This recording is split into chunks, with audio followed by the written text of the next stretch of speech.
الحمد لله نحمده ونستعينه ونستغفره ونؤمن به ونتوكل عليه ونعوذ بالله من شرور أنفسنا ومن سيئات أعمالنا.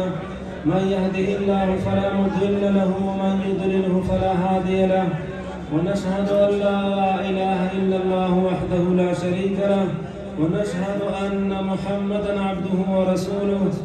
أما بعد، أعوذ بالله من الشيطان الرجيم. بسم الله الرحمن الرحيم.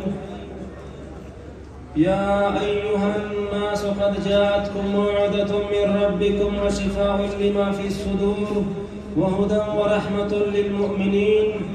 إن الله وملائكته يصلون على النبي يا أيها الذين آمنوا صلوا عليه وسلموا تسليما. اللهم صل على سيدنا ومولانا محمد وعلى آل سيدنا ومولانا محمد وبارك وسلم عليه.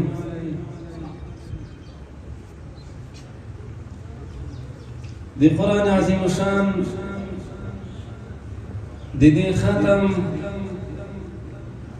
دی انواراتو دی حضور پاک صلی اللہ علیہ وسلم مبارک وجود باندې مبارک روزه باندې درود و سلام الله پاک ته امید لرو چې دې مجلس د انوارات او د درود و سلام د گنبد حضرا سردار مدینه سردار دو جهان سید الاولین والآخرین رسول پاک صلی اللہ علیہ وسلم مبارک روزه تا دغه عبادات دغه درود و سلام الله پاک دی ملائکه په واسطه باندې رسولي.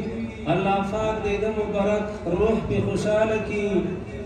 صحابه کرام، خلفای راشدین، بدریین، شهداء احد، بیعت الرضوان، ائمه مجاهدین، خاص کر شهداء افغانستان چې قرآن کریم د نظام دی پاره خپل بدنونه تکا تکا کړل. الله ته امید ده چې دې ارواح په داسې مجالسو باندې خوشاله وي. او خاص کر حضرت شیخ صاحب ته د الله پاک نه خواست کو چې دا ختم دا ترجمه او تفسیر د الله پاک ورته مبارک کی. الله پاک دې ورته سعادت ذریعه وګرځي. او د شاګردان څومره چې دلته تفسیر دی پاره وخت ورکړی ده، خپل کورونه یې پرېښودلي دي، آرام او استراحت یې پرېښودلی ده. الله پاک نه خواست کو چې الله پاک دې په علم کې برکات نازل کړي. الله پاک دې دې قرآن شریف او دې روزي شفاعت ورکو نصیب کړي.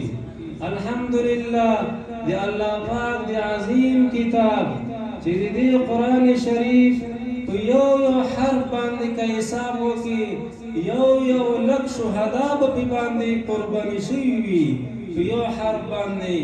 الحمدلله چې د عظیم قرآن شریف دلته ختم وشو د امن د سلامتی په فضا کې. دا د الله پاک ډېر لوی فضل و کرم و.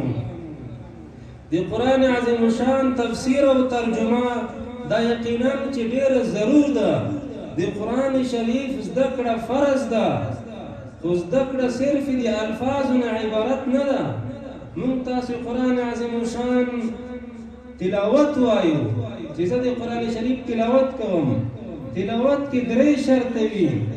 یو شرط د حروفو د الفاظو تصحیح، دویم شرط معنی باندې علم او پوهه، دریم شرط د اتباع نیت چې زه به باندې عمل کوم.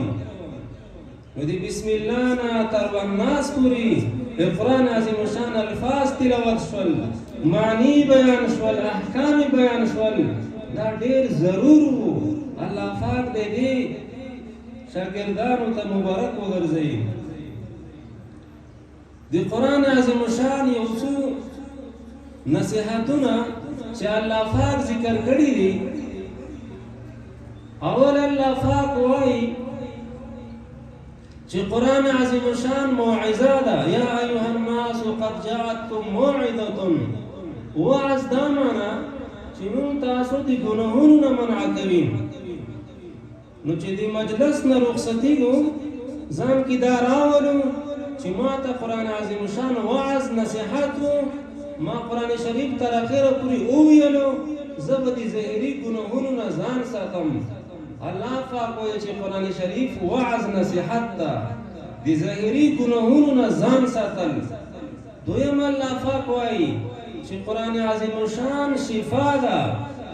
شفا دا معنا چې مونږ تاسو د زړه مریضۍ چې د الله پاک نه مونږ تاسو غفله کوي، د الله پاک نه مونږ توجه ختموي. باطني امراض ازیات دي، کا تکبر ده، کا عجب ده، کا حسد ده، کا ریا ده، کا بغض ده. قرآن عظیم شان الله پاک وایي چې د دې مرضو شفا ده. نو دویم د قرآن عظیم شان مقصد دا ده چې مونږ تاسو باطن زړه د اخلاص ولا وګرځو، د تواضع ولا وګرځو، د دې بدو امراضو نه ځان بچ کړو.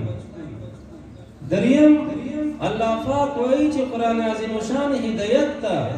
هدایت دا معنا چې مونږ تاسو نبوي اخلاق ځان کې راولو، نبوي صفات ځان کې راولو. ادوار جانو سردار صلی الله علیه وسلم سرنگی رفتار، سرنگی گزران، سرنگی صورت و سرنگی سیرت و نهودن سلورم فائدہ دی قرآن عظیم شان ده. او دریم و رحمتن دا صفات چې ممکن راغلل بیا بو الله پاک را باندې رحمت را نازل کی، بیا بو الله پاک را باندې فیض را نازل کی، بیا بو الله پاک مونږ تاسو خپل دربار ته نږدې کی. نو محترم ورونو د مجلس نه چیزو باید دا صفات ځان کې راولو.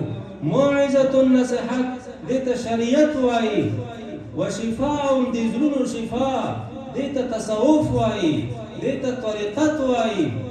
او د زړه تصدیق چې د زړه سترګې مو خلاصې شي، الله پاک ته مو زړه ور نږدې شي، دې ته حقیقت وایي. او بیا د دې شیانو خلقو ته رسول دې ته خلافت او ملوکیت وایي. نو الله پاک دا شاګردان او مونږ تاسو ټول په دې صفاتو مزین وګرځوي. د کلیوالو ته شیخ صاحب ته بیا هم دا مبارکي پیش کوو. واخر دعوانا الحمد لله رب العالمین.